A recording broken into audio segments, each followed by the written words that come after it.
Hi, I'm Dimple, your health and spiritual wellness mentor. This evening message was generated fresh on December 31st, 2025, 13:08.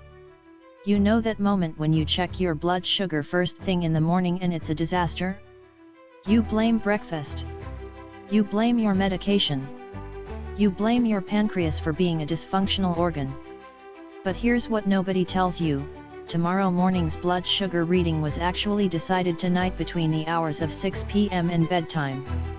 Everything you do this evening is either setting you up for a stable morning or programming your body for a metabolic dumpster fire. And most people are accidentally choosing the dumpster fire without even realizing it. Let me show you exactly what's happening. The dinner time bomb. It's 7:30 p.m. You just finished dinner, maybe pasta or takeout or something you convinced yourself was healthy because it had vegetables in it. Here's what most people don't understand: the bigger and later your dinner, the longer your body is processing glucose while you're trying to sleep.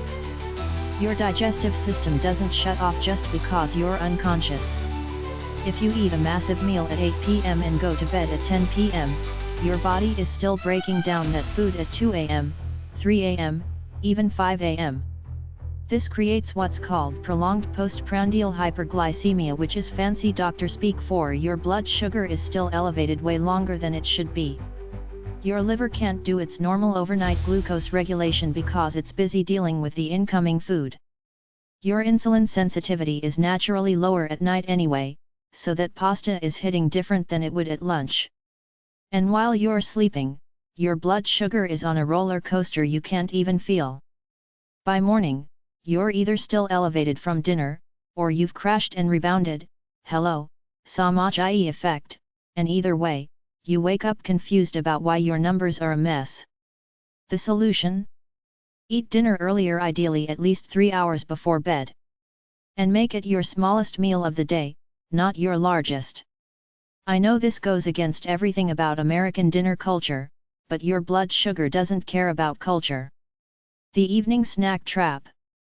It's 9 p.m. You're watching TV. You're not even hungry, but somehow you find yourself in the kitchen staring into the refrigerator like it holds the meaning of life.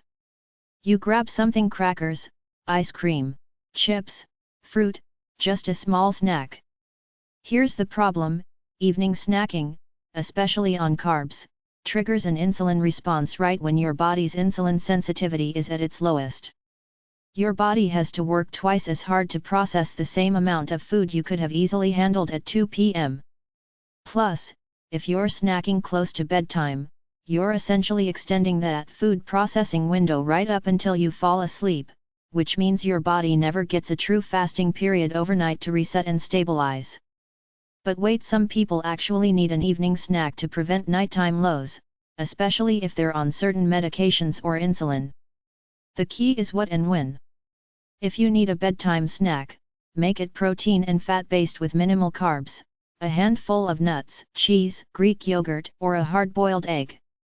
These provide sustained energy without spiking blood sugar. Eat it at least 30 to 60 minutes before bed, not while you're literally getting under the covers. The screen time blood sugar connection. This one sounds fake, but it's devastatingly real. You're scrolling Instagram, watching Netflix, playing games on your phone until the moment you fall asleep. Blue light from screens suppresses melatonin, which disrupts your circadian rhythm. And here's where it gets interesting: your circadian rhythm directly controls insulin sensitivity. When your sleep-wake cycle is messed up, your body's ability to regulate blood sugar is messed up. Studies show that even one night of poor sleep can reduce insulin sensitivity by up to 30%. That doom scrolling session until midnight isn't just stealing your sleep, it's actively sabotaging your blood sugar regulation for the next day. The fix: set a screen curfew 30 to 60 minutes before bed. Read a book, take a bath, do literally anything that doesn't involve staring at a glowing rectangle. The movement mistake. Most people are completely sedentary after dinner. You eat, you sit on the couch, you go to bed. Your muscles, which are one of your body's best tools for absorbing glucose, are doing absolutely nothing. Meanwhile, all that glucose from dinner is just hanging out in your bloodstream with nowhere to go. Even a 10 to 15 minute walk after dinner can dramatically improve how your body processes that meal.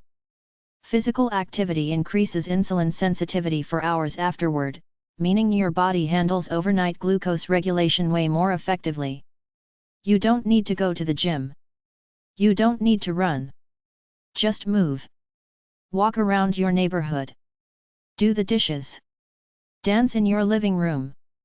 Get your muscles involved in glucose disposal before bed. The hydration gap. By evening, most people are running a hydration deficit from the entire day. Dehydration makes blood sugar harder to control because your blood becomes more concentrated and your kidneys struggle to flush out excess glucose. If you go to bed dehydrated, you're essentially making your body try to regulate blood sugar with one hand tied behind its back. Drink water in the evening but not right before bed unless you enjoy waking up at 3 a.m. to pee. Aim to hydrate consistently from dinner until about an hour before sleep. The stress and cortisol cascade.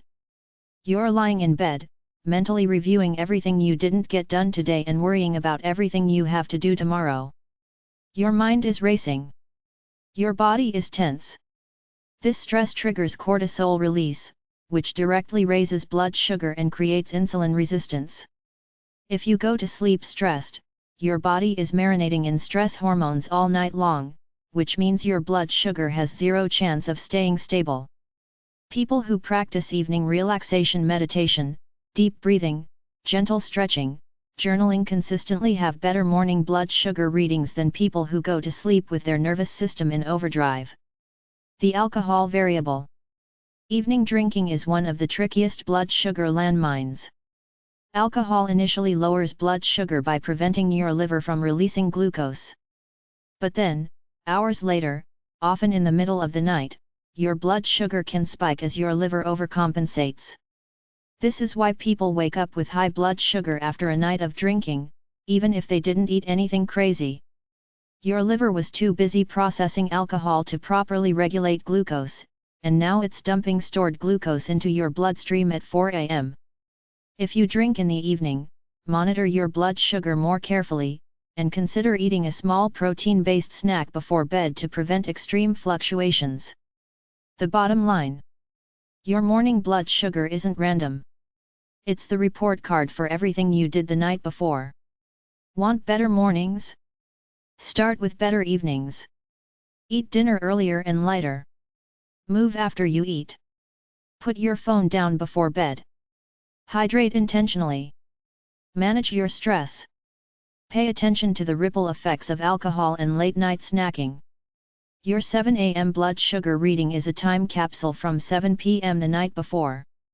Make different choices tonight, and tomorrow morning will feel like a completely different. If this helped you, like and share it with someone who needs it. I create calming, practical wellness content every day. Stay healthy, stay peaceful.